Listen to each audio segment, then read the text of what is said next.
Bom, vou apresentar aqui para vocês os nossos palestrantes de agora. Começando pela Patrícia, ela se chama Patrícia Lisboa, é servidora pública, formada em Direito, conselheira no Conselho Municipal dos Direitos das Pessoas com Deficiência de Gravataí, conselheira estadual no Conselho Estadual dos Direitos da Pessoa com Deficiência do Rio Grande do Sul, atual presidente da Associação das Pessoas com Deficiência Visual e Amigos de Gravataí e pessoa com deficiência visual. Rafael Braz da Silva é psicólogo pela Universidade La Salle em 2019, aluno do curso de formação em clínica psicanalítica do Instituto Wilfred Bion, audiodescritor, consultor na área de acessibilidade cultural. Bom, quem gostaria de começar? Mais ou menos uma fala aí de em torno de 30 minutos. Bom dia então, acho que sou eu que inicio, né? E depois o Rafa vai complementar, vai falar também, trazer a fala dele da questão da psicologia e os direitos das pessoas com deficiência. Quero agradecer o convite ao Rafa, ao Arthur, parabenizar a jornada, os estudantes, né, por estarem desenvolvendo um evento. Eu acompanhei aqui um pouquinho do término ainda da outra mesa, um evento que me parece emocionante, importante, né, a ciência construída com os estudantes e pela mão dos próprios acadêmicos tem um certo gosto, né, de inovação, de modernidade até, quem sabe, né? Parabéns, vocês estão de parabéns mesmo, assim, pelo protagonismo do evento, que me parece aqui pelo que eu assisti. Eu sou Patrícia Lisboa, tenho 38 anos, perdi a visão com 2 anos de idade por um erro médico, né? Uma fatalidade. Sempre estudei em escolas regulares, e só fazendo uma correção, eu sou formanda em Direito, né? Me formo agora, final desse semestre. Ano que vem é minha formatura, com todas as questões de acessibilidade. Então, também estou dentro da faculdade como vocês e vivendo todo esse turbilhão de emoções que a gente vive na academia, né? Então, eu sou mãe, tenho filhos gêmeos de 15 anos, sou presidente da Associação das Pessoas com Deficiência Visual e Amigos aqui de Gravataí, desde 2018, onde nós fazemos um trabalho de habilitação e reabilitação de pessoas com deficiência visual e as suas famílias. Sou servidora pública municipal, trabalho aqui em Gravataí, na região metropolitana do Rio Grande do Sul, na questão das políticas públicas para as pessoas com deficiência, e mais recentemente agora fui indicada conselheira estadual no Conselho Estadual dos Direitos das Pessoas com Deficiência.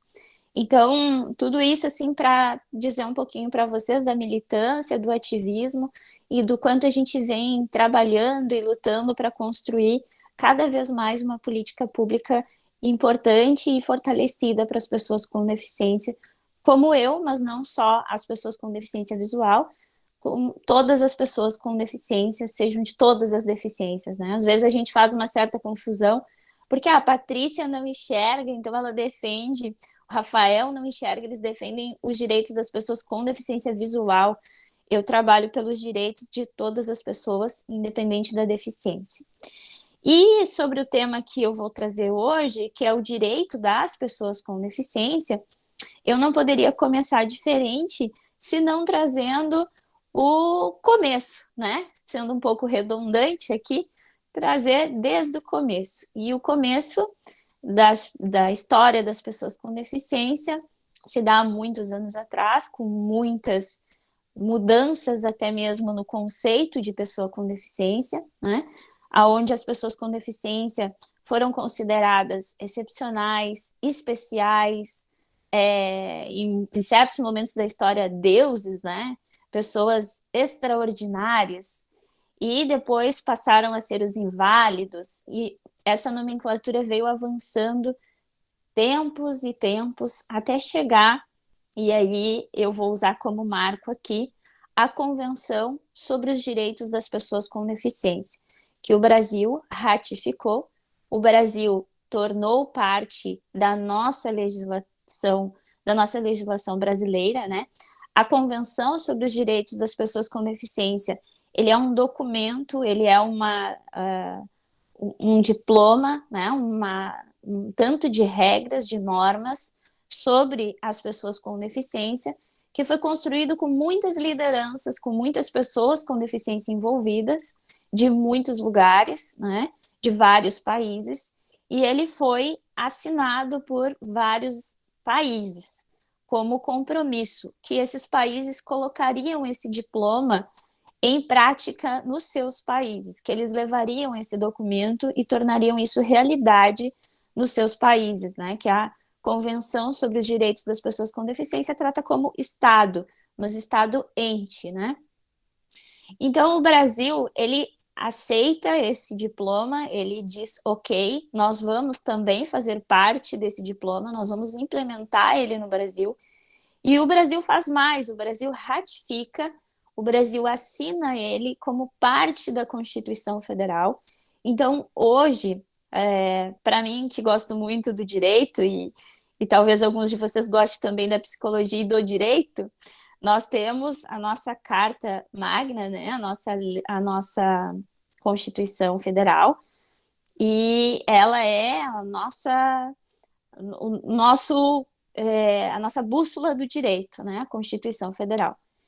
E dentro da Constituição Federal está a Convenção sobre os Direitos das Pessoas com Deficiência. Quando o Brasil ratifica, ele coloca dentro da Constituição Federal a Convenção sobre os Direitos das Pessoas com Deficiência, com todas as suas regras, com todos os seus princípios. E um dos trechos da Convenção sobre os Direitos das Pessoas com Deficiência, que o Brasil traz para dentro da Constituição em 2008, é um novo conceito de pessoa com deficiência, né? E aqui é importante que a gente entenda esse conceito desde logo para a gente saber de quem a gente está falando. Quem são pessoas com deficiência, né? Então, depois de excepcionais, depois de extraordinários, depois de inválidos, depois os deficientes, os portadores, os excepcionais, os especiais, o que são agora? E diz a Convenção sobre os Direitos das Pessoas com Deficiência no artigo 1 da Convenção. E eu estou lendo em braille, tá?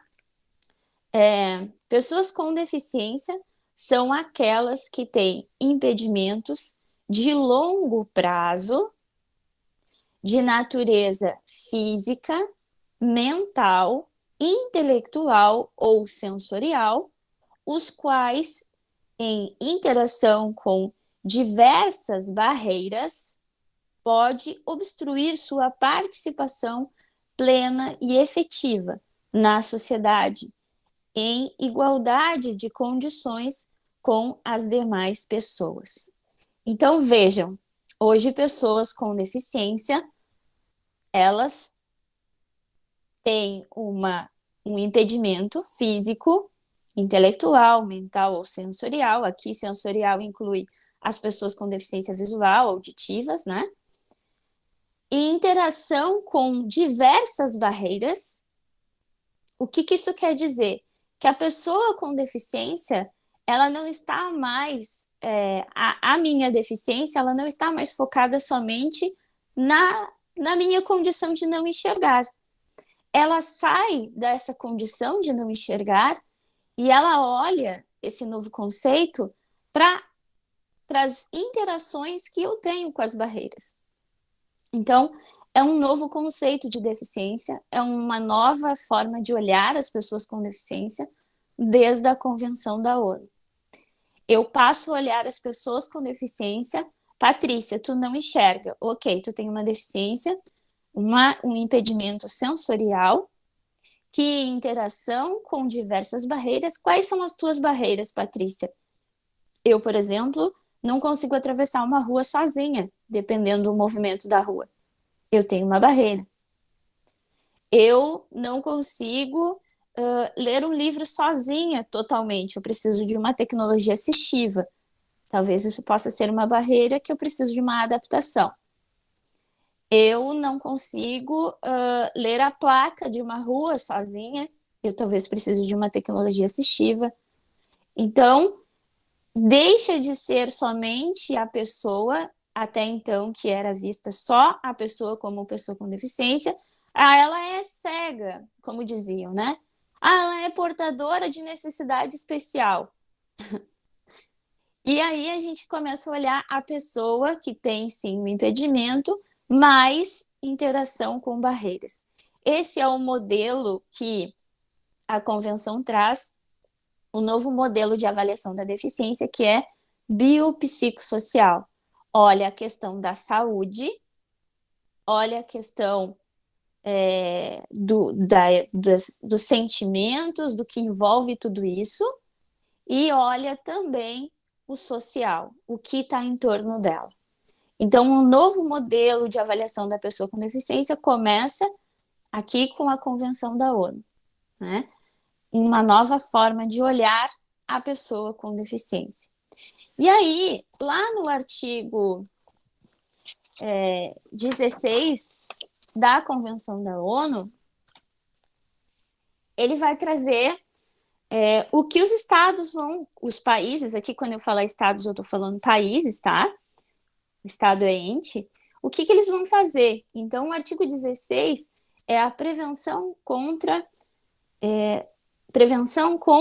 a exploração, a violência e o abuso. Aqui a gente está falando da Convenção da ONU dentro da Constituição Federal, tá?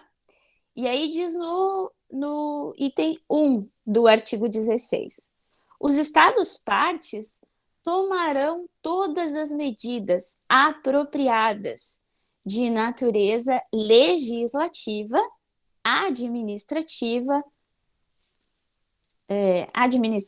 social, educacional e outras para proteger as pessoas com deficiência, tanto dentro como fora do lar, contra todas as formas de exploração, violência e abuso, incluindo aspectos relacionados a gênero. Então, aqui, o item 1 do artigo 16 da Convenção sobre os Direitos das Pessoas com Deficiência, que vocês encontram aí com facilidade na internet, ele traz que os estados partes tomarão todas as medidas de proteção das pessoas com deficiência, legislativas, administrativas, educacionais, e essa Convenção sobre os Direitos das Pessoas com Deficiência, ela tem, inclusive, uma forma de controle se ela está sendo implementada. Tá? Inclusive, agora, teve há poucos dias uma audiência pública no Congresso Federal, avaliando a implementação da convenção. Ela está aquém, assim, tá muito longe de ser realmente efetiva no nosso país, mas ela precisa ser implementada. Nós temos que falar sobre ela, nós temos que falar para as pessoas com deficiência que ela vale, que ela é existente e que a proteção dessas pessoas está, sim, garantida dentro da convenção, dentro da Constituição Federal, né? Da lei maior para todos nós brasileiros. Como o artigo 16 da convenção trata que os estados partes tomarão todas as medidas, inclusive legislativas, o Brasil chega em 2015 e aprova o seu Estatuto das Pessoas com Deficiência, ou Lei Brasileira de Inclusão, como queiram. Algumas pessoas falam Estatuto, outras falam Lei Brasileira de Inclusão, mas ela tem os dois nomes, ela inclusive traz no seu artigo 1º esses dois nomes. E o Estatuto das Pessoas com Deficiência de 2015, ele replica o mesmo conceito de pessoa com deficiência, ele diz que pessoas com deficiência são pessoas que têm impedimento de longo prazo, físico, mental, intelectual, sensorial, os quais em interação com barreiras. Então, é o mesmo conceito, ele só copia e coloca o mesmo conceito de pessoa com deficiência. Então, hoje nós temos esse conceito valendo tanto na Convenção da ONU, na Constituição, quanto na Lei Brasileira de Inclusão, no Estatuto da Pessoa com Deficiência, tá? Que é uma lei que vem complementando todo esse aparato que nós já temos na Constituição. E eu vou pular, e aí se quem quiser ler, a Lei 146/2015, Lei 13.146, desculpa, de 2015, tá? É a Lei Brasileira de Inclusão, ela traz esse novo conceito, ela traz inclusive conceitos sobre questões de pessoas com deficiência, ela traz o conceito de tecnologia assistiva, ela traz o conceito do que é acessibilidade. Eu não sei o que é acessibilidade, tá lá, né? Ela traz conceito de sites acessíveis, quem tem que fazer, né? Onde tem que fazer. Ela traz todas essas questões previstas dentro do Estatuto. Eu vou pular todas essas questões e vou direto para o artigo 4º da Lei Brasileira de Inclusão, que é da igualdade e da não discriminação, tá? Então, o artigo 4º diz assim: toda pessoa com deficiência tem direito à igualdade de oportunidades com as demais pessoas. Olha só, tem igualdade de oportunidades com as demais pessoas. Igualdade de oportunidades. Mas eu nem vou deixar porque igualdade de oportunidades, a lei diz. Dá oportunidade, vamos ver, né? E não sofrerá, continua o artigo, e não sofrerá nenhuma espécie de discriminação, diz a Lei Brasileira de Inclusão.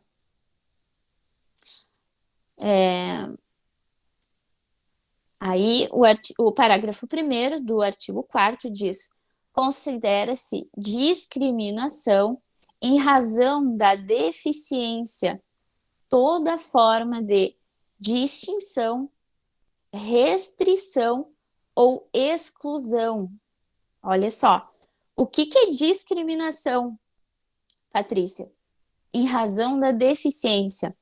Diz a Lei Brasileira de Inclusão que é toda distinção, restrição ou exclusão por ação ou omissão. Ação eu fiz e criei uma discriminação. Omissão eu não fiz e causei a discriminação. Eu não dei a vaga na escola, eu discriminei, eu fui omisso. Eu dei a vaga na escola, mas eu não garanto nenhum recurso. Eu estou fazendo, eu estou tendo ação, mas eu estou discriminando. Então, a discriminação pode acontecer por ação ou por omissão. Continuando o mesmo parágrafo. Ação ou omissão que tenha o propósito ou o efeito, né? Pretendo ou já fiz efeito de prejudicar, impedir ou anular o reconhecimento ou o exercício dos direitos e das liberdades fundamentais de pessoas com deficiência. Esse parágrafo ele tem bastante ou, né? Ou, ação ou omissão, né? Aqui, ó, impedir ou anular. E aí o legislador teve uma preocupação muito interessante de não deixar nenhuma situação descoberta, né? Eu não fiz porque eu não quis fazer, mas olha só, eu tentei. Não, é se tu fez e se tu não fez também. Se tu discriminou porque tu não fez, ou se tu discriminou porque tu fez, mesmo não querendo fazer, tu fez, mas tu não fez bem feito como deveria fazer. Então, esse parágrafo ele traz bastante essas possibilidades de tanto se fez ou se não fez, se pensou ou não pensou em promover a acessibilidade, né? Omissão ou ação. Então, esse parágrafo do artigo 4º, eu gosto muito dele, porque ele traz todas essas possibilidades de quando eu estou sendo discriminado, de quando está acontecendo uma violência contra a pessoa com deficiência. E muitas vezes as famílias procuram tanto a Associação das Pessoas com Deficiência quanto a mim como estudante. Ah, Patrícia, mas eu não sei se eu fui discriminado. Mas aqui tá. Não te atenderam, não te deram uma vaga de emprego, nem te deram a oportunidade, te disseram que tu não tem condições de fazer a função, mas discriminaram sem te dar igualdade de oportunidade, né?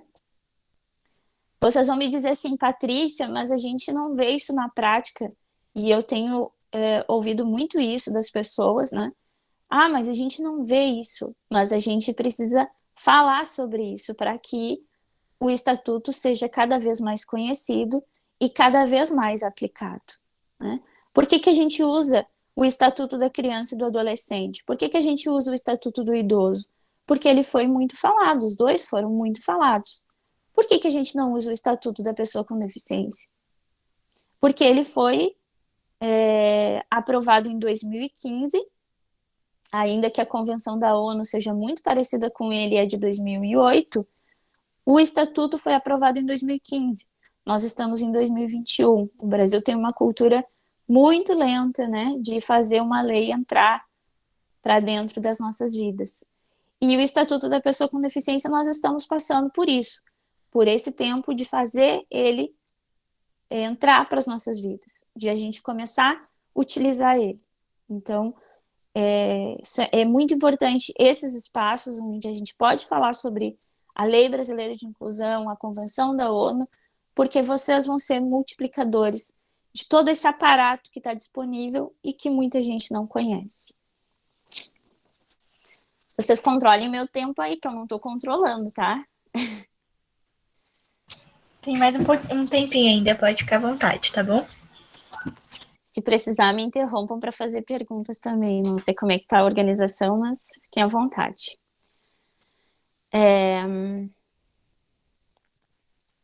O parágrafo 2º do artigo 4º diz: a pessoa com deficiência não está obrigada à fruição de benefícios decorrentes de ações afirmativas. E isso é bem interessante, porque muitas vezes nós sabemos que a pessoa com deficiência agora tem os direitos, né? Vocês como vão saber disso, e daqui a pouco tem lá a cota para pessoa com deficiência no concurso tal, e daí a gente manda para ela e diz, olha só, e tem a cota, tu tem que te escrever. Não, mas eu não quero concorrer na cota. Não, mas tem a cota para ti. E às vezes vem aquelas falas assim de, ah, mas vocês lutam por direitos e aí quando vocês têm o direito, vocês não querem usar.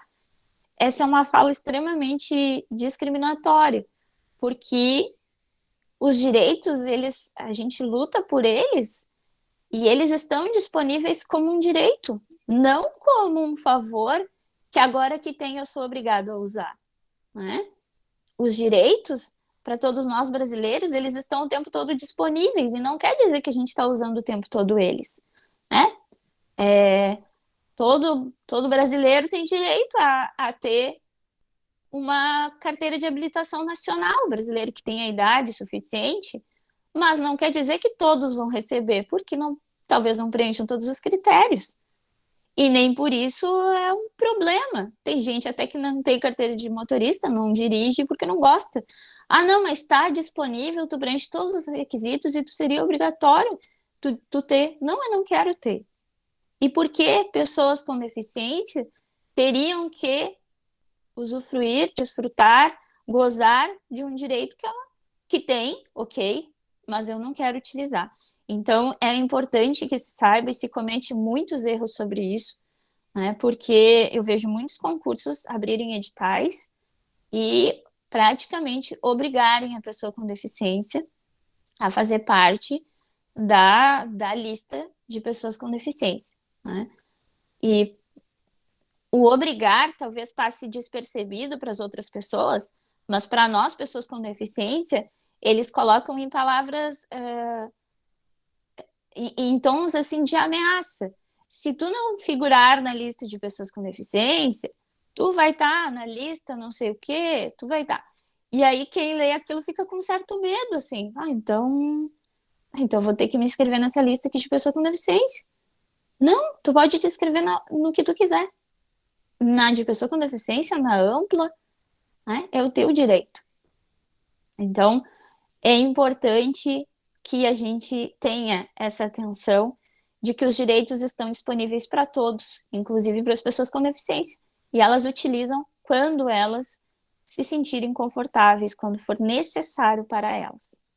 O artigo 5º da Lei Brasileira de Inclusão diz assim: a pessoa com deficiência será protegida de toda forma de negligência, discriminação, exploração, violência, tortura, crueldade, opressão e tratamento desumano ou degradante. A gente até sente aqui a convenção, né? Ela amplia um pouquinho, mas ela é muito parecida com o artigo 16 lá da convenção. Ela traz alguns itens a mais, mas ela é o cumprimento do artigo 16. Né? O Brasil aceitou a Convenção da ONU, tinha que tomar medidas legislativas de proteção e criou a Lei Brasileira de Inclusão, o seu o seu artigo 4º, o seu artigo 5º, que traz toda essa proteção, toda essa garantia de proteção das pessoas com deficiência. E aí vou até repetir aqui para que vocês percebam bem, tá? A pessoa com deficiência será protegida de toda forma de negligência, discriminação, exploração, violência, tortura, crueldade, opressão e tratamento desumano ou degradante. Então, o Estado, o Brasil, aceitou a convenção, criou isso aqui e agora tem que cumprir. Como a gente faz cumprir? Acionando o judiciário, mostrando, levantando, falando, discutindo, né? Agora, o que não dá é para a gente ter todo um aparato tão importante e nada ser usado. O parágrafo único desse mesmo artigo diz: para os fins da proteção mencionada no caput desse artigo, ali a parte de cima que eu li, né? São considerados especialmente vulneráveis, e ainda tem os especialmente vulneráveis: a criança, o adolescente, a mulher e o idoso com deficiência. Então, nós ainda temos a figura aqui de pessoas vulneráveis, especialmente vulneráveis, né? Então, além de pessoas com deficiência, crianças com deficiência, mulheres com deficiência, idosos com deficiência, são especialmente vulneráveis. Sim, são mais ainda protegidos por essa lei brasileira de inclusão. E pergunta se eles sabem, muitos deles não sabem. Né? Muitas vezes não aplicamos. E aí, vocês vão me dizer, tá bem, só a Lei Brasileira de Inclusão? Não, ontem eu até estava dando mais uma checada nessas informações. O Brasil adotou, né, como parte do seu trabalho administrativo, o Disque 100, né, que passou ali em 2012, 2011, passou para dentro do Ministério de Direitos Humanos, né, atendendo, inclusive, denúncias contra pessoas com deficiência no Disque 100. E isso veio em função da Convenção da ONU, que diz que o Brasil tomaria medidas administrativas. Né? Não é porque somos bonzinhos, a gente gosta do Disque 100. Não, é porque é uma medida administrativa, o Disque 100. E aí eu estava verificando até os relatórios do Disque 100, está aumentando consideravelmente, ano após ano, o número de violências contra pessoas com deficiência, o número de denúncias. E isso certamente se dá em razão do conhecimento que as pessoas vão tomando dos seus direitos, né? De pessoas que vão falando, de pessoas que vão ouvindo e vão sabendo que usar o teu cartão do banco indevidamente é uma discriminação contra a pessoa com deficiência, tu tem que denunciar. E a pessoa com deficiência, de alguma forma, consegue, ou através das suas instituições, através dos seus conselhos de direito, através de familiares, através de amigos, ela consegue que isso venha à tona e que essas violências sejam comunicadas. Está aumentando, não é o que se precisa, né? As pessoas com deficiência vivem uma violência muito muito maior do que o relatado até agora, a gente acredita nisso, apesar de não ter os dados ainda, né? Mas a gente sabe que as violências são muito graves, pessoas com deficiência estão expostas por, às vezes, não poderem falar, às vezes por não poderem ter outras pessoas para se comunicarem, é só o cuidador. Às vezes o cuidador já está doente, né? E aí essa pessoa com deficiência fica totalmente submersa naquela situação e não tem nem para quem falar. E isso tudo tem sido trabalhado, né? O Brasil está tentando buscar aí formas de chegar. Primeiro com a convenção, depois com a Lei Brasileira de Inclusão, com o apoio do Disque 100, com os municípios que fazem política pública, como Gravataí, que faz. Eu sei que em Santa Catarina também tem municípios que fazem a política pública da pessoa com deficiência acontecer. Instituições da sociedade civil trabalhando forte nessa política pública, nessa defesa de direitos das pessoas com deficiência. E a gente está começando a fazer um movimento muito interessante de chegar em dados importantes, né? Mas estamos ainda muito longe de realmente tudo isso ser muito bem aplicado. E eu queria concluir assim falando para vocês que a Lei Brasileira de Inclusão, além da discriminação, que eu só trouxe isso para vocês aqui, e do conceito de pessoa com deficiência, ela traz em capítulos a saúde da pessoa com deficiência, a educação da pessoa com deficiência, o direito à previdência, o direito à habitação, né? O direito ao emprego, o direito ao transporte, a comunicação acessível.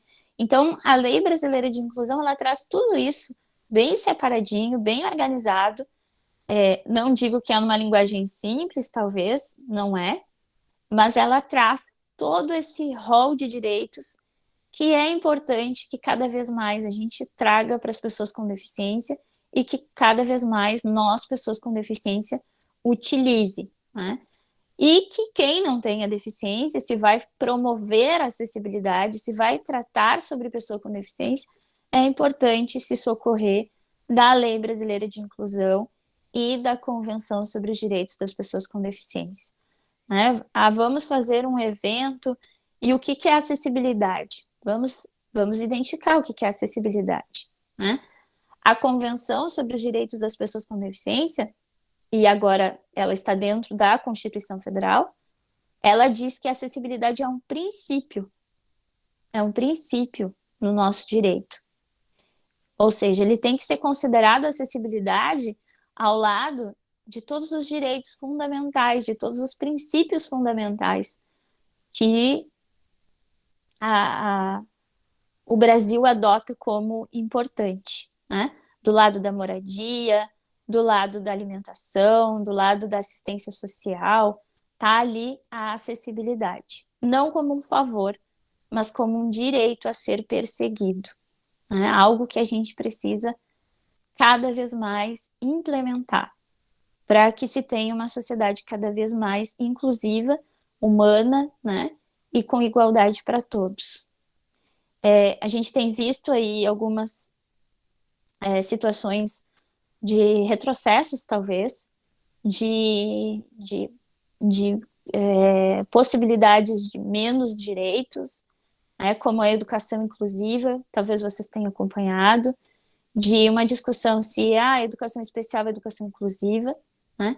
Faz parte, nós vivemos num país democrático, mas nós precisamos sempre pensar o que é o melhor para o direito das pessoas com deficiência. né, das pessoas com deficiência.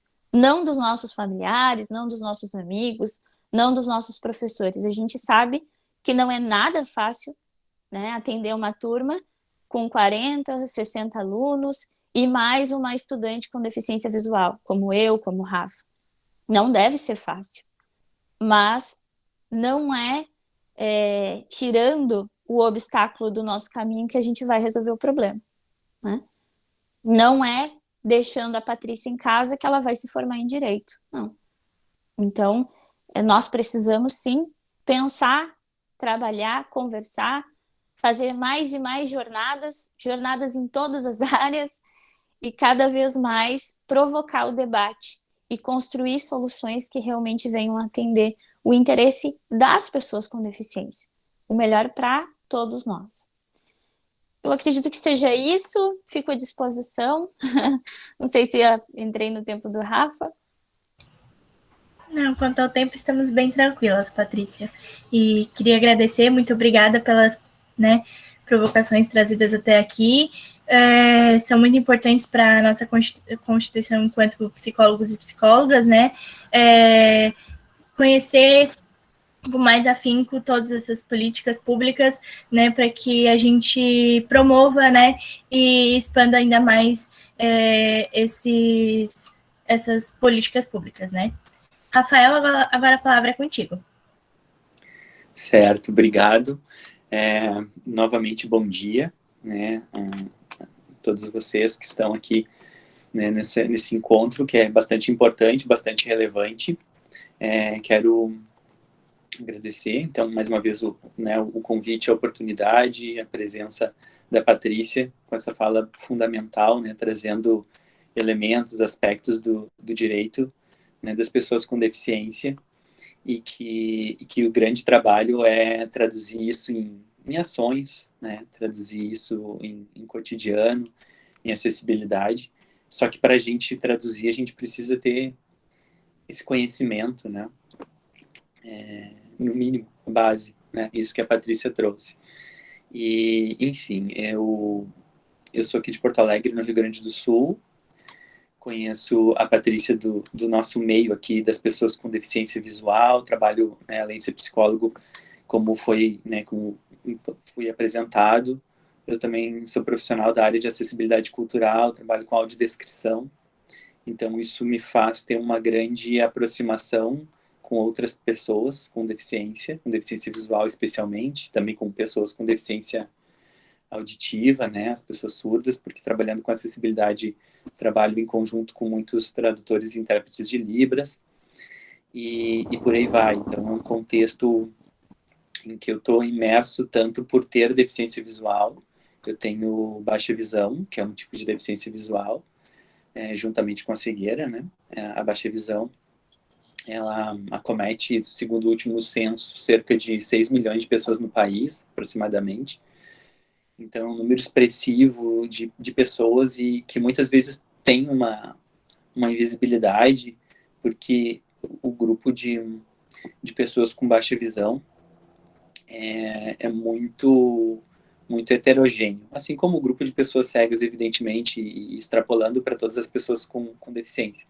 Como a Patrícia trouxe, né, a gente não se trata só de deficiência visual, se trata de todas as pessoas com deficiência, quando a gente está trazendo a nossa perspectiva, o nosso trabalho, e dentro do que eu começo dizendo sobre a baixa visão, tem uma diversidade dentro dessa diversidade, né, que já é, né, múltipla, porque existem níveis de deficiência visual na baixa visão em que as pessoas, por exemplo, precisam usar bengala para orientação à mobilidade, né, outras não, e por aí vai. Eu, por exemplo, durante os 15 primeiros anos de deficiência visual, de baixa visão, eu não precisava, eu já tinha limitações na visão, algumas mais severas, outras nem tanto, e eu não precisava usar bengala, e depois sim, a partir de 2009, 2010, eu comecei a usar bengala. E aí, quando eu falo na invisibilidade da baixa visão, é que socialmente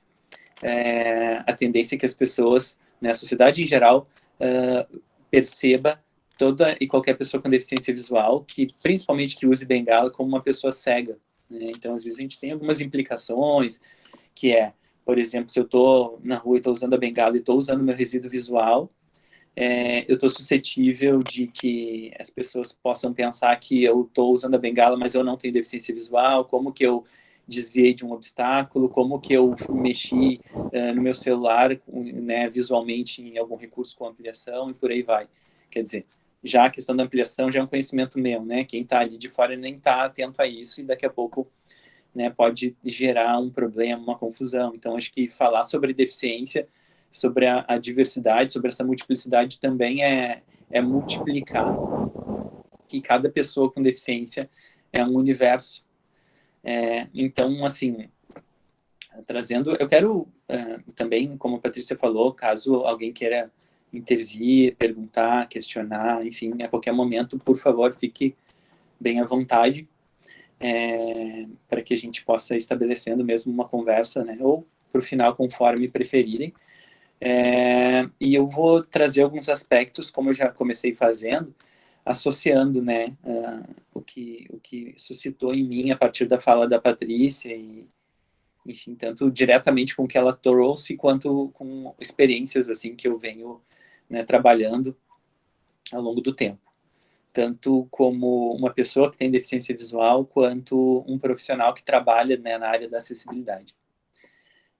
Isso que a Patrícia trouxe mais para o final da fala, sobre essa questão na educação, né, que a gente está acompanhando, assim, esse debate público, é um ponto muito importante, né, se ele for realmente potencializar a democracia. E a gente está vivendo um período, quando a gente pensa em democracia, a gente está vivendo um período muito complicado no nosso país há alguns anos, né. Então, acho que também esses espaços, eles podem fortalecer, eles podem lançar luz para que tipo de política que a gente quer para o nosso país, não somente para as pessoas com deficiência, mas em geral, mas pensando aqui as pessoas com deficiência, né? Que tipo de direcionamento que a gente quer, que tipo de modelo social que a gente quer, né? Se a gente quer fortalecer e, enfim, gerar mudanças positivas no sentido de que as pessoas com deficiência cada vez mais possam construir autonomia, que para mim é um ponto fundamental, ou se a gente vai reforçar o que está acontecendo, que é o desmonte, né, o ataque a direitos e tudo mais. E nesse sentido, o envolvimento de pessoas com deficiência dentro desses processos é fundamental, né, para a gente poder pensar que nós mesmos que temos deficiência, a gente poder ocupar esses espaços e produzir ações, produzir conhecimento, né, o trabalho que a Patrícia faz nos diversos espaços, né, no conselho, na associação, ela agora concluindo a graduação em Direito e trabalhando, e aí eu gosto muito de reforçar isso, né, em qualquer área, assim, trabalhando não somente o que ela vai poder produzir de trabalho na área da deficiência, mas pelo fato dela ser uma profissional, né, do direito, né, agora no futuro breve, sendo uma pessoa com deficiência. Isso já é muito significativo, porque para além da gente construir teorias de colocar assim, não, a pessoa com deficiência ela pode ocupar espaços, pode fazer isso, pode, mas na prática a gente não vê, não tem muita efetividade. Agora, quando a sociedade começa a ser atendida por médicos com deficiência, por advogados com deficiência, por psicólogos com deficiência, aí a coisa começa a tomar outro rumo. A gente começa, através da experiência, transformar uma realidade, porque aí a gente tem um impacto, um estranhamento, mas que tem potencial para se transformar em outra coisa, que é como em outras áreas, como a gente pode olhar para a nossa história recente, a gente olhar para o século XX e a gente pensar o quanto majoritariamente esses lugares de poder ainda são, né, claro, mas no século XX especialmente, majoritariamente os espaços de poder eles estavam nas mãos dos homens, e com o passar do tempo, no século XX, um primeiro estranhamento, e especialmente depois da Segunda Guerra, né? Mas e depois essa transformação das mulheres começarem a ocupar esses espaços, e enfim, a gente pode pensar que nos últimos 20, 30, 40 anos boa parte das profissões já não gera um estranhamento que vai estar uma mulher ocupando aquele lugar e não um homem. Assim como a gente também pode pensar as questões étnico-raciais, né? A própria questão da população negra no nosso país, a questão do racismo, que é um tema fundamental, de contínua discussão, um tema com o qual eu também me envolvo muito enquanto psicólogo. Também a gente ainda tem muito esse estranhamento enquanto sociedade, porque o racismo estrutura, né, a nossa sociedade, de muitas vezes encontrar pessoas negras em lugares de poder. E por que eu estou falando disso, de mulheres, de negros, para justamente poder pensar esse modelo de transformação social no âmbito da deficiência. A gente, ocupando esses espaços, a gente também vai produzir isso ao longo das próximas décadas. É um trabalho que é lento, mas ele precisa seguir esse fluxo, né, que é gradual e que, dependendo das condições, inclusive aquilo que eu começo falando, né, da política, pode ter maior ou menor aceleração. Então, isso também, eu acho que nos ajuda a refletir para que rumo a gente quer tomar enquanto sociedade, enquanto pessoas que temos na nossa mão o poder de decidir quem governa o nosso país, quem legisla no nosso país, né, para a gente poder acelerar ou retardar ou mesmo frear esse desenvolvimento. Se a gente vai potencializar o avanço ou a gente vai frear de uma maneira conservadora, né, tanto questões de gênero, questões étnico-raciais e questões de deficiência. Nesse sentido, para além da gente também ficar só esperando da política, e só depositando na política, a gente também precisa pensar em outras esferas, né? Tem aspectos, tem instrumentos, ferramentas coletivas bastante importantes para potencializar, né, para trabalhar no âmbito da pessoa com deficiência, como as associações, como os coletivos, as ONGs e tal. E dentro desses espaços também a gente precisa trabalhar na direção, né, da micropolítica para a macropolítica, no sentido de poder construir, auxiliar as pessoas com deficiência a construir a sua trajetória, né, de autonomia, de interdependência, de troca, porque assim como eu e a Patrícia, a gente tem e teve acesso, né, ao nível superior, a gente precisa saber que no nosso país, menos de 1% das pessoas com deficiência têm esse acesso. Né? Ainda tem além do recorte da deficiência, tem um recorte socioeconômico muito forte, né? Porque se a gente coloca que na sociedade em geral, a gente ainda tem um percentual muito inferior ao desejável de pessoas que têm acesso ao nível superior e que têm acesso a um trabalho digno e não ficar no subemprego, né, e não ficar na dependência de políticas sociais. Se a gente coloca na perspectiva, né, o recorte da pessoa com deficiência, a gente potencializa essa desigualdade, né, dentro das profundas desigualdades que marcam, né, estruturalmente, assim, que estruturam, né, melhor dizendo, o nosso país. Então, os aspectos psicológicos, né, os aspectos psicossociais das pessoas com deficiência, eles são atravessados por diversas esferas. Essa que eu falei assim já aqui sobre a política governamental, mas também são atravessados pela questão da comunidade. E por isso que eu falei na questão coletiva, de ONG, de associação, e para chegar também na célula familiar, nas questões da escola, e a gente poder pensar que nesses âmbitos a gente precisa sempre lembrar que a deficiência ela é uma condição e que ela é parte do sujeito, ela não é o todo.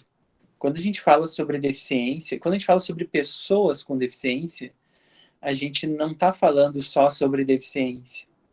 Isso é um ponto fundamental desde o meu ponto de vista, assim, né, pelo menos. Por quê? A gente não é uma questão de se resumir tudo à personalidade dessa pessoa à deficiência. A gente precisa saber que antes, né, de ter a deficiência tem um sujeito ali, tem um indivíduo, né, como esse aspecto que a Patrícia trouxe. de que, pegando esse aspecto, esse elemento que a Patrícia trouxe do benefício, né? A pessoa com deficiência, ela tem direito a receber um benefício, mas ela não é obrigada, porque é um direito. Então, quer dizer, quando a gente faz esse movimento, eu digo a gente enquanto sociedade, todos e qualquer um de nós faz esse movimento de afirmar que uma pessoa com deficiência, ela precisa estar conectado a um benefício, a uma associação, a uma categorização social, cultural, de forma, né, obrigatória, como dever, a gente está olhando essa pessoa só como a deficiência.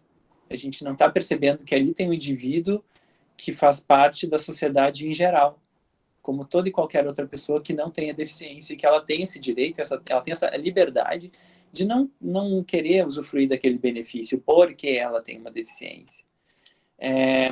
Quando eu estava na graduação ainda em psicologia, uma vez surgiu uma situação, né, que eu fui fazer um estágio e tal, e eu não lembro exatamente qual interação que foi, qual conversa que foi, mas era no âmbito da universidade e alguém comentou assim, que legal essa instituição onde tu está fazendo, uma instituição de psicanálise, que é a área que eu atuo, na clínica. E a pessoa me comentou assim, que legal que esse lugar trabalha com inclusão. E aquilo me chamou muita atenção, assim, essa fala. E na hora eu comentei com a pessoa e disse, não, essa instituição não tem nenhum trabalho específico de inclusão. E aí, o que eu quero dizer com isso? O fato de eu ter deficiência visual não faz com que toda e qualquer inserção ou relação que eu tenha na minha vida, em geral, seja sobre deficiências, a minha deficiência seja sobre inclusão.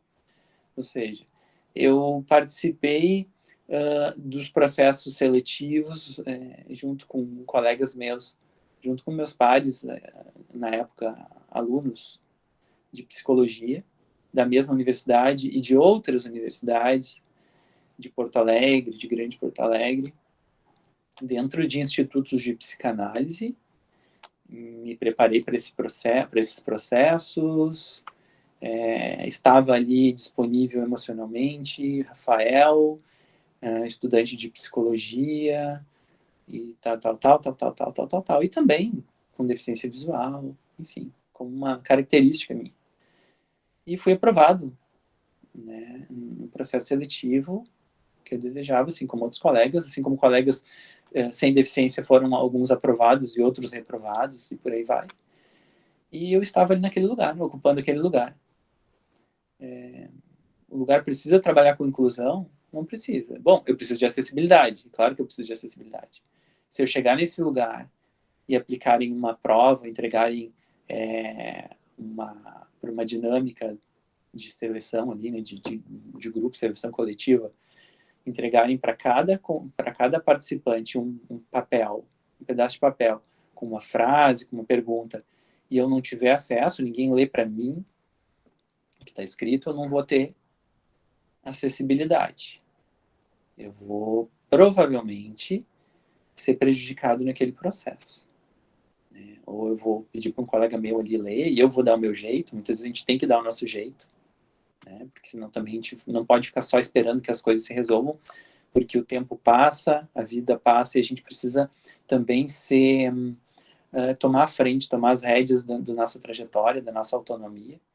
Mas, se nessa seleção eu não tiver acessibilidade, eu provavelmente vou ser prejudicado. Havendo acessibilidade, como houve, né, era um processo onde quem estava coordenando fez uma leitura, então, seja para o meu caso, que tenho deficiência visual, para os meus colegas que estavam ali disputando, né, as vagas junto comigo, também escutaram como eu escutei, e bom, eu não tive nenhum prejuízo e pude, né, seguir o fluxo. A instituição trabalha com inclusão? Não. Mas não faltou, como a Patrícia trouxe, né, não teve a omissão, né, porque a discriminação, ela pode ser por omissão, né, então não aconteceu ali a omissão. Então, quer dizer, a gente precisa saber que em diversos espaços sociais, a gente precisa de política pública que garantam acessibilidade. mas que vai haver diversos outros espaços onde não vai se tratar de inclusão, e a gente precisa que as pessoas com deficiência estejam conectadas com suas outras áreas da vida, que não somente a deficiência. E aí isso vai começar lá da infância, vai começar nas famílias, vai começar quando essas famílias chegam para nós, psicólogos, em diferentes espaços, na clínica, na escola, no esporte, em toda e qualquer área que o psicólogo vai estar inserido, como que esse profissional vai olhar para essa pessoa com deficiência e para essa família de pessoas com deficiência. Se a gente vai tratar a partir de um viés que é só o da deficiência, se a gente vai tratar essa pessoa, mesmo que a gente não use nomenclaturas, e às vezes a gente escuta ainda, infelizmente, como especial, como necessidade especial, excepcional, o que seja, essa nomenclatura ela mudou, felizmente. Mas dentro de nós, será que a gente também mudou o nosso olhar, a nossa escuta, a nossa percepção? Então, pensando nos aspectos, agora eu estou falando até do profissional psicólogo, né? Porque aí eu vou transitando o Rafael, que tem deficiência, que fala da sua experiência, o Rafael, que é psicólogo e que pensa essas questões, que trabalha essas questões de como é a gente trabalhar nessa área, nessa profissão, psicologia, nas diferentes áreas dentro da psicologia. Como que isso está dentro de cada um de nós, psicólogos e futuros psicólogos, como muitos de vocês que estão aqui hoje, né? Será que o olhar que a gente vai ter para trabalhar com essas famílias, essas pessoas com deficiência, é o olhar promotor de autonomia? Ou é um olhar protecionista? Ou é um olhar assistencialista?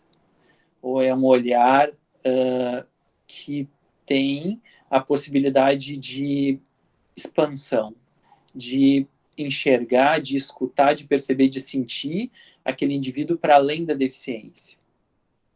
Porque aí a pessoa com deficiência, desde o início, como que ela vai na personalidade dela integrar essa característica? E eu falo integrar porque para todo e qualquer ser humano, ser quem se é algo muito difícil. Muitas vezes acho que a gente pode pensar que até é raro.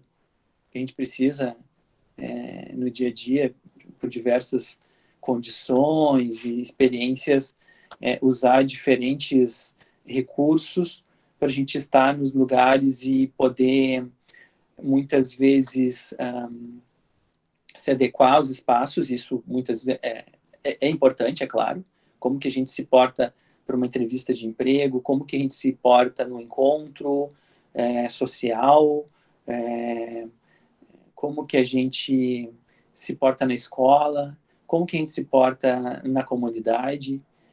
E a gente vai, desde de crianças, se desenvolvendo, uns conseguindo ter mais espontaneidade, outros menos. Agora, vamos aproximar isso do contexto das pessoas com deficiência. Como que a gente vai construir uma sociedade onde mais sujeitos consigam integrar a deficiência que tem como parte da sua personalidade, e não como uma falha, não como uma falta, não como um fracasso, não como um problema? A gente precisa dessa resposta, muitas vezes, na percepção do outro, da mãe, do pai, do psicólogo, do professor, dos colegas.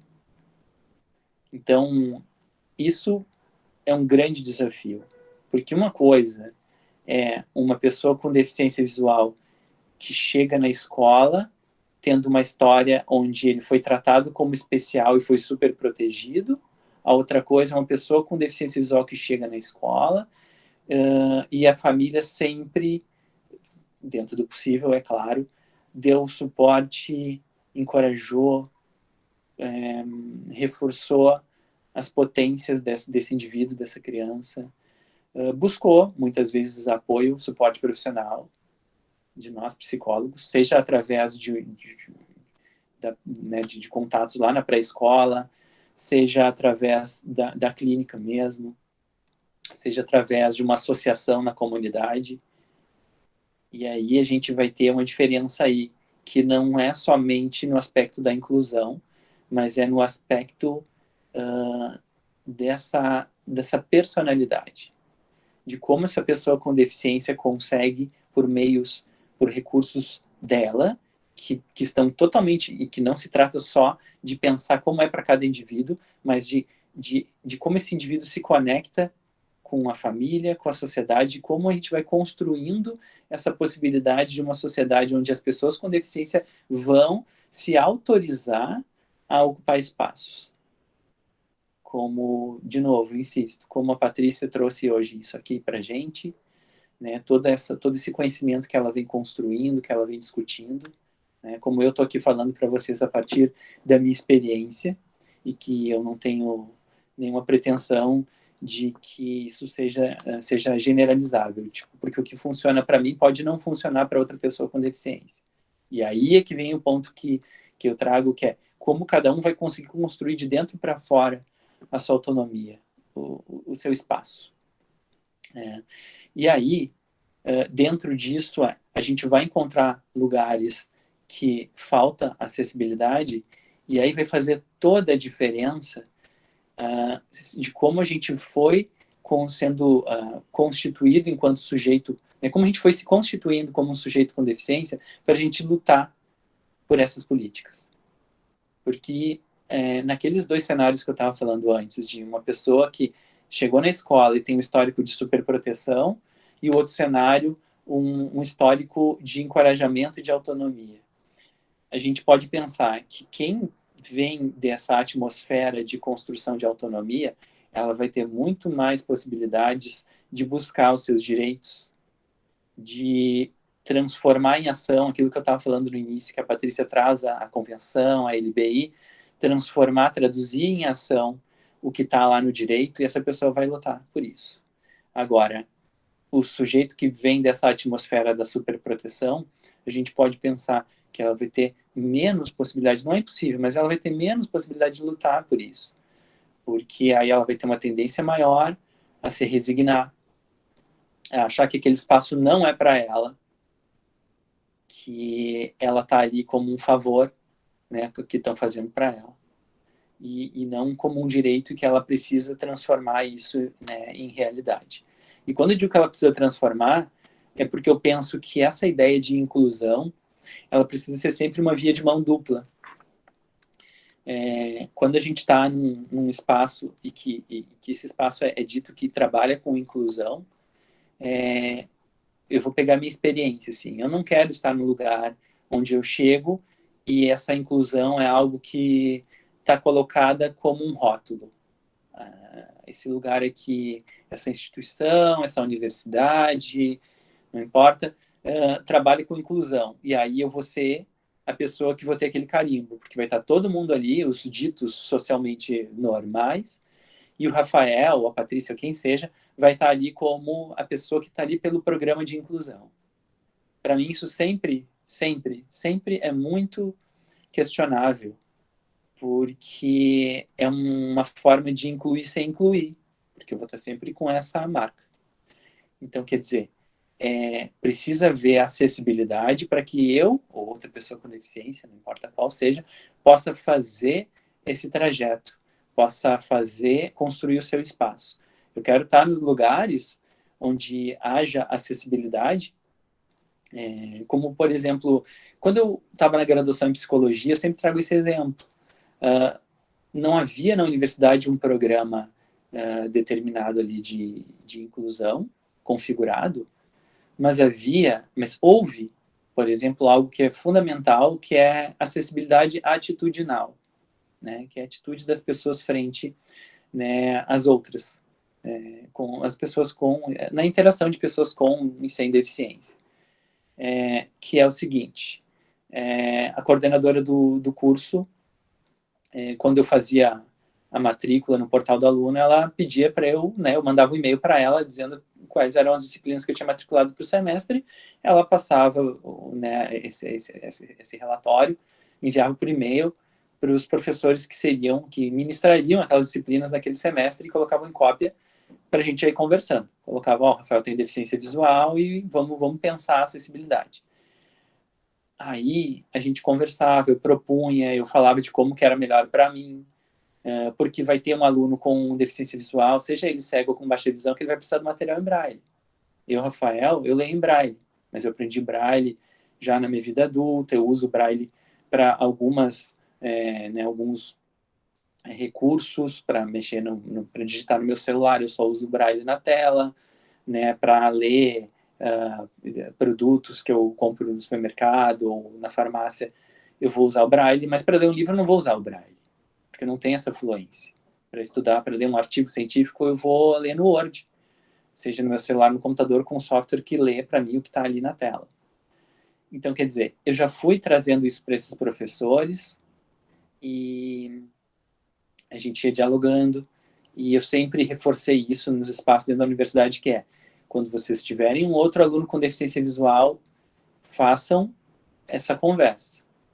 A gente precisa da acessibilidade atitudinal em primeiro lugar, que é perguntar para essa pessoa como que é melhor para ela. Porque se vocês colocarem dentro de vocês que para o Rafael funcionava dessa forma, o próximo aluno vocês não vão perguntar e daqui a pouco vão cair nessa armadilha e dizer assim, tá aqui o material. E para esse aluno daqui a pouco era melhor em braille ou ampliado, para quem tem baixa visão com mais acuidade visual. Vai funcionar daqui a pouco uma ampliação e essa pessoa vai preferir. Então, quer dizer, não dá para generalizar. E aí isso se conecta com aquilo que eu falei para vocês antes sobre nós psicólogos, ou seja, lá qual for a profissão, termos o olhar da ampliação e não o olhar da redução. Essa pessoa com deficiência, então ela é assim e pronto. Não é. É o Rafael. É uma personalidade que está ali, única, singular, e que pode auxiliar nesse processo de construção coletiva, sim, mas não através da generalização, e sim através da expansão do que a gente pode construir em termos de conhecimento e de acessibilidade. E aí num plano ideal, a gente pode pensar assim, bom, essa universidade onde o Rafael fez psicologia seria desejável ter um núcleo de acessibilidade, como muitas instituições têm, e que já trabalham ali produzindo material acessível. Bom, já tem os materiais todos no Word, tem ali estrutura para imprimir em braille, o aluno se matricula e informa que tem deficiência visual, e ele já tem lá no portal ou na conversa com o coordenador como que é melhor para ele, então ele vai matricular e não vai precisar mandar um e-mail, não vai precisar conversar com o professor, e já vai estar tudo pronto. Pode ser que sim, que seja desejável. Só que a gente precisa sair do plano da idealização e olhar para a realidade que a gente tem. E aí, aquilo que eu estava falando antes dessa via de mão dupla. E poder ser sujeito, né, das nossas próprias trajetórias. A gente poder contar com política pública, que é fundamental, de base. A gente poder contar com associações, com coletivos, com instituições, mas a gente também poder produzir, né, a gente poder capacitar sujeitos com deficiência que lutem pelos seus direitos, que construam seus espaços, que façam esse movimento de poder chegar para o professor, de poder chegar para os seus pares, né, no trabalho, e poder conversar sobre isso, poder abrir espaços de diálogo que construam também essas pontes, né, disso que eu estava falando da acessibilidade atitudinal. Ela não precisa e não pode vir só de quem não tem deficiência. A pessoa com deficiência também tem sua responsabilidade, pensando a acessibilidade atitudinal, de não se submeter, de receber, por exemplo, eu estava lá na universidade e daqui a pouco, se um professor não perguntasse para mim e trouxesse material em braille, será que eu ia pegar um artigo e ia ler em braille, demorar todo o tempo, cansar o meu braço? Eu não tenho essa aptidão, essa habilidade. E nem sou obrigado a ter. Eu posso vir a ter isso, eu posso, se eu quiser, se for desejo meu, se for uma necessidade minha, me desenvolver mais nisso, mas eu tenho outros recursos e eu posso escolher qual recurso que eu vou utilizar. Mas para eu saber que eu tenho essa escolha, eu tenho que ser encorajado, eu tenho que ter isso como parte da minha personalidade, porque senão eu vou me submeter. Eu vou me desgastar, eu vou cansar, eu vou achar que eu não posso porque aquele professor fez para mim, e aí é como se fosse um favor, e eu vou me submeter àquilo ali. Então, nesse sentido, a gente precisa, desde o meu ponto de vista, construir a acessibilidade de forma coletiva, como psicólogos, como professores, como pessoas com deficiência, como instituições, como política pública, né? E tudo isso a gente poder ir gerando essa transformação social.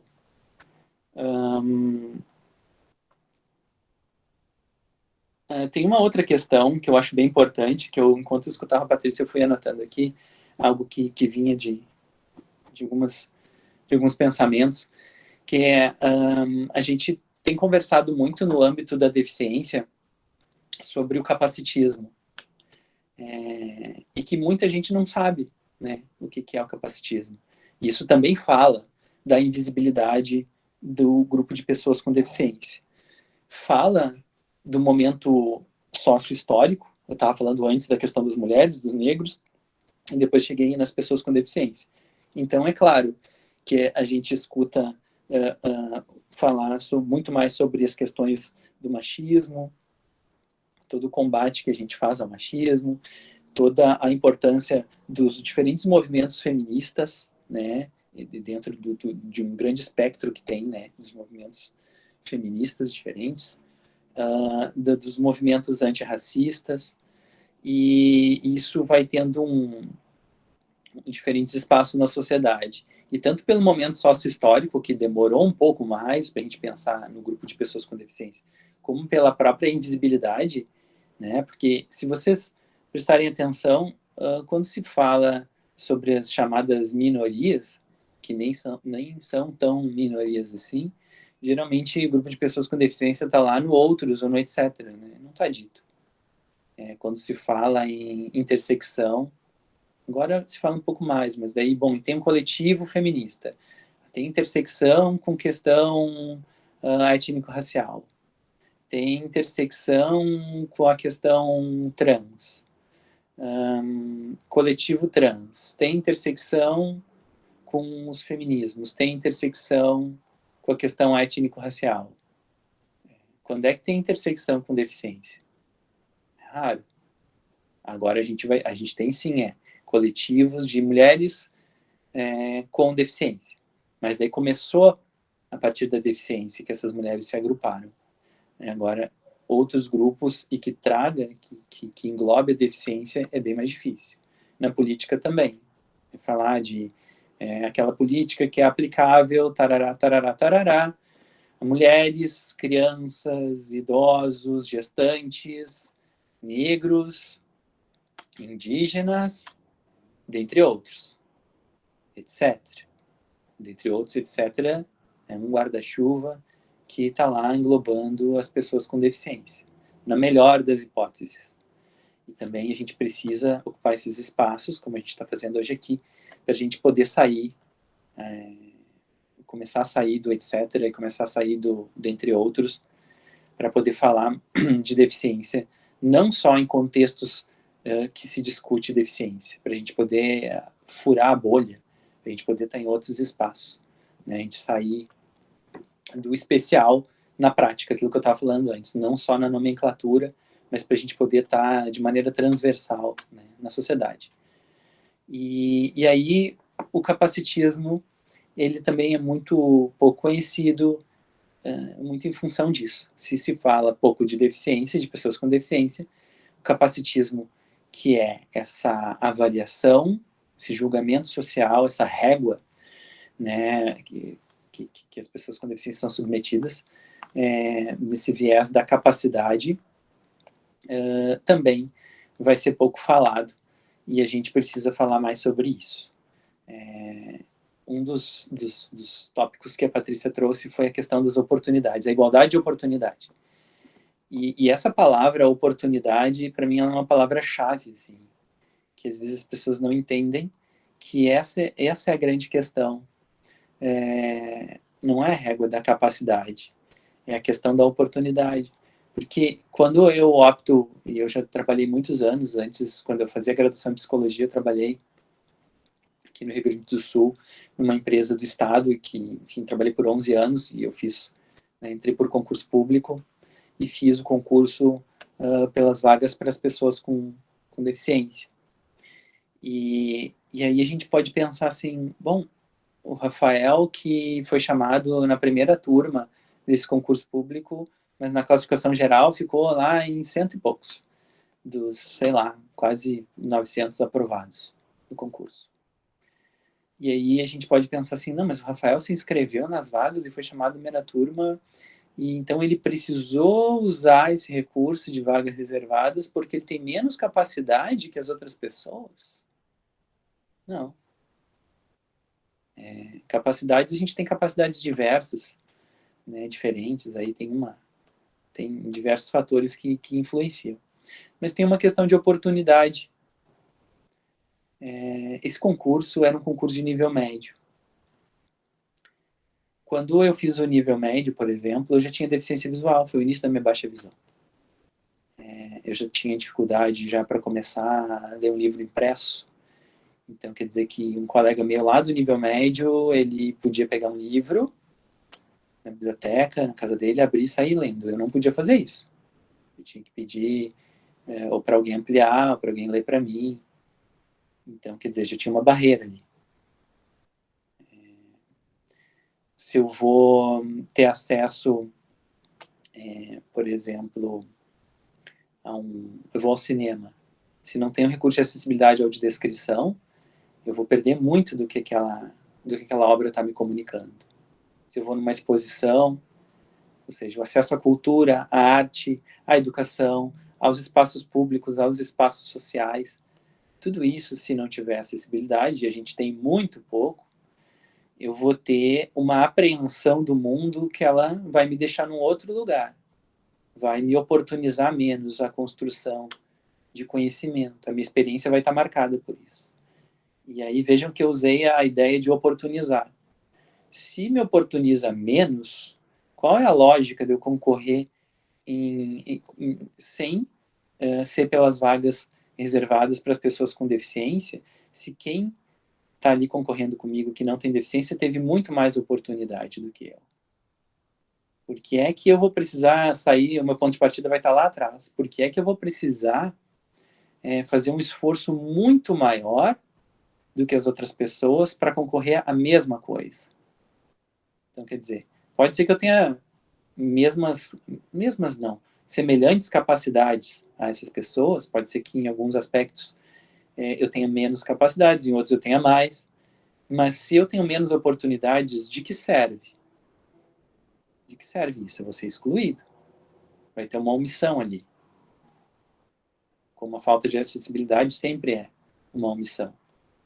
De uma instituição, de um empresário, de um governante, de uma escola. Então, quer dizer, não se trata de capacidade. Não é menos capacidade que aquela pessoa tem. Ela precisa de acessibilidade.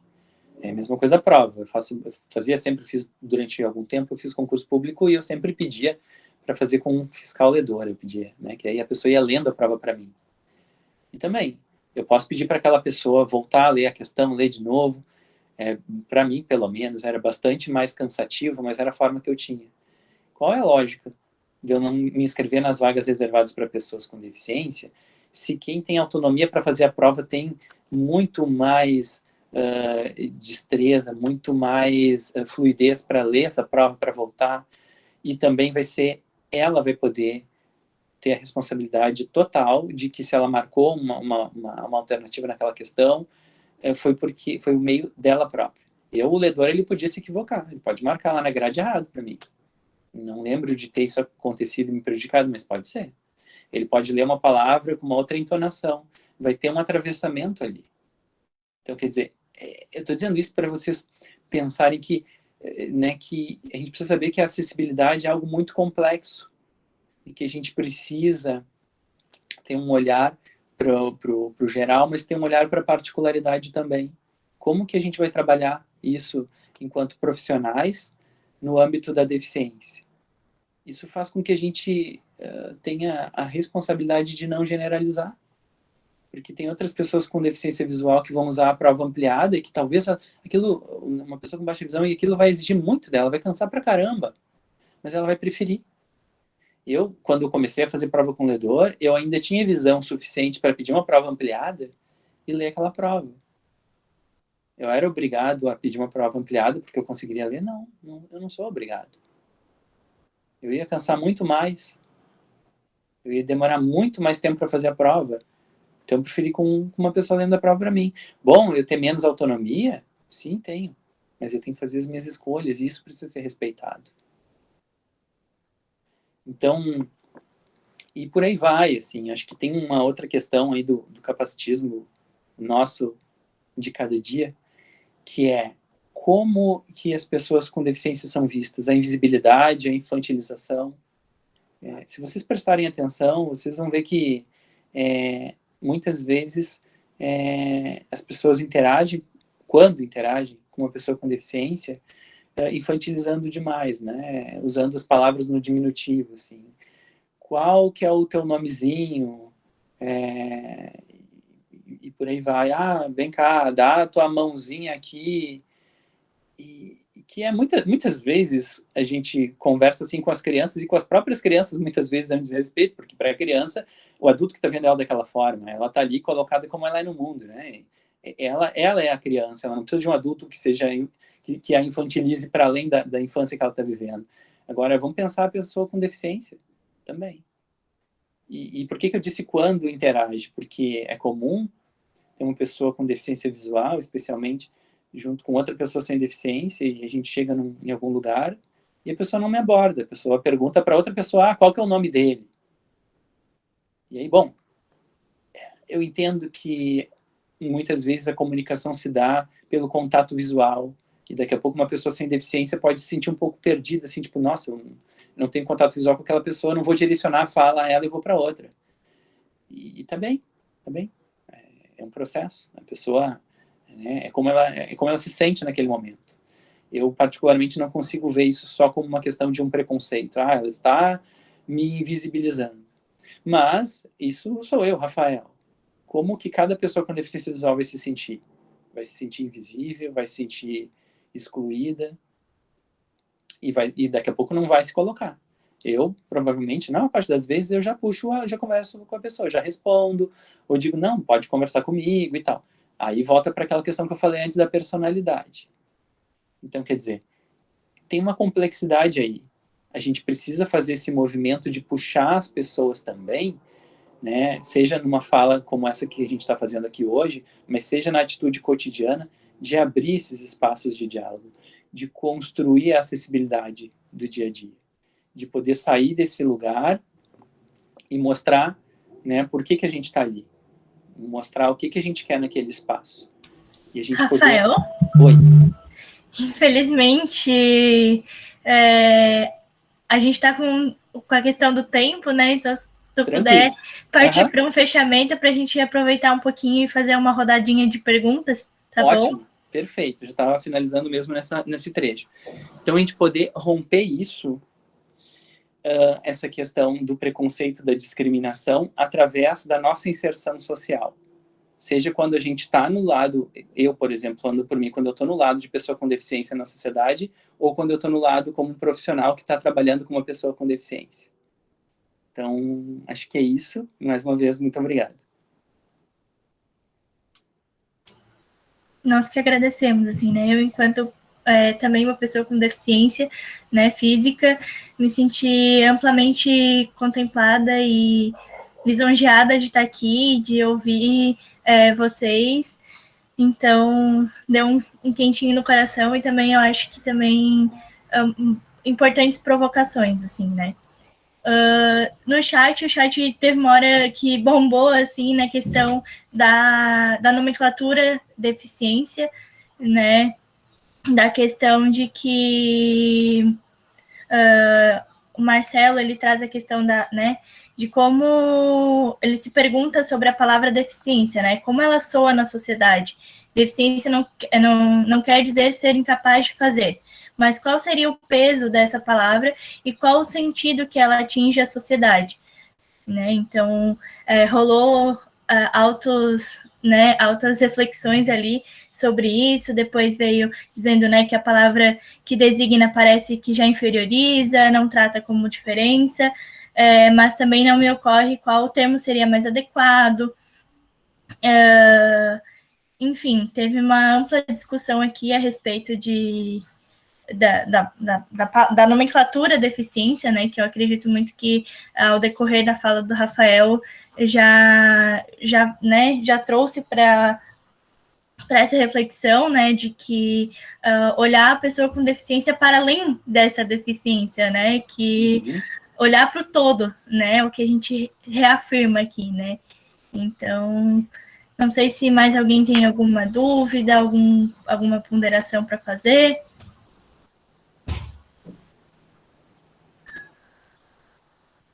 Eu tenho.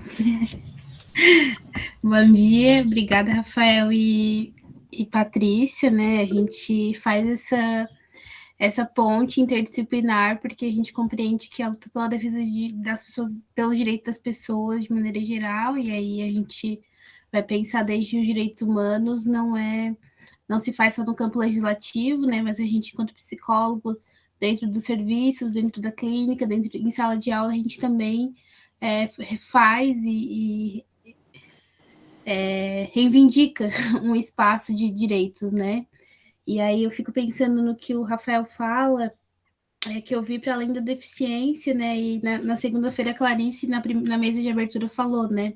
Que a gente precisa escutar para além das questões de raça, classe, gênero, e aí eu adiciono aqui de deficiência, mas também levando em conta, né? E aí quando tu começou a falar, eu fiquei pensando assim, e será que na clínica a gente ouve a partir dessa falta, né? Da falta de visão, ou da falta de um membro físico, e daí tu diz no final que não, tu já respondeu a pergunta que eu ia te fazer. Enfim, né, como que se faz, né? Porque aparece como um marcador, mas é o sentido que a gente dá, né? O sentido da gente enquanto sujeito dá para a própria deficiência. Sim. Fiquei pensando agora no final que tu e a Patrícia têm sentidos diferentes para a deficiência de vocês, né? E aí é disso que a gente vai ouvir dentro da clínica, assim. Uhum. Não a partir da falta, ou a partir da perda ou de um luto. E aí, num discurso biomédico, é desse jeito que se faz, né? A gente vai ouvir a partir da deficiência, não a partir dos sujeitos. E aí, eu não fiz a apresentação, mas eu, enquanto mulher negra e na luta antirracista, a gente fala muito que a luta antirracista não é uma luta de pessoas negras, né? Porque não é a gente que constrói o racismo, mas e aí eu fico pensando que o capacitismo também, né? Se a gente bota o capacitismo como esse modo de enxergar as pessoas através do estigma, a gente não vai deixar para Rafaéis, Patrícias e Marias Antônias que façam esse trabalho, né? É a gente, nossa visão enquanto profissional, que restitui e repensa, né? Então, obrigada mais uma vez, né? A gente sai provocado. Complementando o que tu trouxe, Duda, aquilo que se falava antes na mesa anterior, né? A questão do coletivo, né? Se constrói essas lutas, essa busca a partir de um coletivo, né? Não somente como trouxe antes, né? Essa questão do coletivo, acho que fica bem evidente, assim, né? Bom, não sei se a Patrícia e o Rafael gostariam de trazer uma final contribuição, mas já aqui agradeço novamente, imensamente o convite de ter feito mediação dessa mesa, né? Eu fiquei um pouquinho nervosa porque foi a minha primeira mesa também mediando, mas eu sinto muito orgulho, muito carinho por esse evento, né, que é construído por acadêmicos e acadêmicas. Então, mais uma vez, muito obrigada pelo espaço, e agradecer também a Patrícia e ao Rafael por estarem junto aqui e trazer importantes e belíssimas provocações. Eu que agradeço a oportunidade, Maria Antônia, né? Isso. Agradeço a oportunidade, Maria Antônia, e a todos vocês da jornada. Eu trago essa minha percepção legislativa, que é só um suporte, né, para que a gente cada vez mais possa ter os nossos direitos de pessoas com deficiência conquistados. As colocações que o Rafa traz são extremamente, assim, junta, né, dá aquela satisfação, assim, de ver que a legislação e o que a gente sente dá para juntar e dá para provocar o protagonismo, dá para provocar espaços cada vez mais de todos para todos, né? Isso tem sido muito legal. A Convenção da ONU, ela tinha um lema, o lema dela é nada sobre nós sem nós, né? E hoje a gente tem dito de todos para todos, né? Então, parabéns a todos vocês, e que mais eventos como esse aconteçam e que vocês sejam sempre porta-vozes dessa acessibilidade, da inclusão, do direito das pessoas com deficiências, negras, mulheres, indígenas, de todos que precisam, né? Então, meus parabéns e muito obrigada, eu fico sempre à disposição. Também quero agradecer, primeiro, né, pelo convite, pelo espaço, agradecer especialmente a Patrícia pela fala, pela presença. Acho que uma atividade assim como essa vale a pena quando a gente sai dela com essas provocações, com mais perguntas, né, sem a pretensão de ter respostas, porque a gente não tem, mas perguntas para seguir adiante, e sempre com um novo aprendizado. Então, eu aprendi muito nessa manhã. Obrigado, Paty, por tudo que tu contribuiu e trouxe, sim, porque me auxiliou muito, inclusive, né, na minha fala de hoje, a eu poder fazer outras ligações, associar outros aspectos aqui, né, para conversar com vocês. E eu fico à disposição, né, de vocês da Unesc. Mais uma vez, obrigado pelo convite, pelo carinho. Bom reencontrar vocês, Duda, Maria Antônia, Arthur, e que num próximo a gente possa presencialmente estar junto de novo, como há 2 anos atrás. E é isso, gente. Parabéns pelo trabalho de vocês. Orgulho, né, de estar próximo a um trabalho tão bonito, tão importante, tão consistente como o que vocês fazem aí. Acho que agora vai abrir o microfone para bater palma, galera. Parabéns.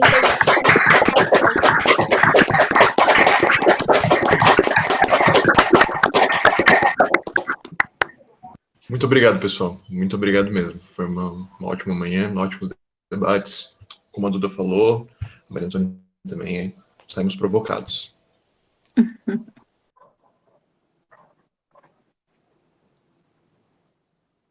Letícia, convoca para a noite. Porta-voz. Então, gente, hoje à tarde nós teremos a apresentação de trabalho, tá? Pelo mesmo link de agora de manhã. E à noite nós estaremos falando sobre saúde mental e feminismos. Eu vou estar mediando essa palestra, então conto com a participação de vocês. E lembrando que à noite será um novo link, tá? A gente já encaminhou nos grupos de WhatsApp. Não sei se foi por e-mail, mas se não for, a gente encaminha agora à tarde, tá? Nos vemos à tarde e à noite. Certo, até mais. Obrigada. Até mais a todos. Boa tarde, até de noite. Um abraço. Muito obrigada tchau. de novo, gente. Muito obrigada pelo convite e pelo espaço. Um abraço, tchau. Tchau, gente. Obrigado, um abraço. Tchau, gente. Obrigada.